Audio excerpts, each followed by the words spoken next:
Roba, sabates, complements, jocs, llibres, dolços casolans i paquets sorpresa. Aquest és l'assortit de productes que els ciutadans han pogut comprar per una bona causa al rastre solidari que durant tot el dia d'avui ha estat instal·lat a la plaça Sant Joan.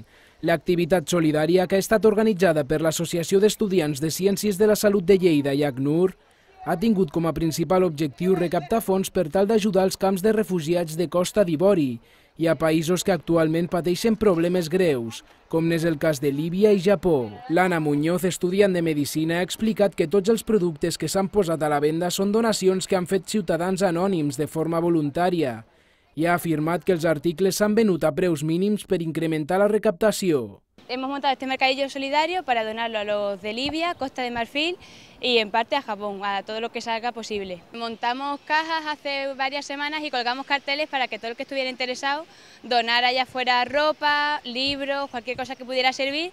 Y por otro lado hemos hecho caseros, diversos dulces y quiche y tal, y a valorio. Y estamos vendiéndolo pues un poco a precio mínimo para recaudar.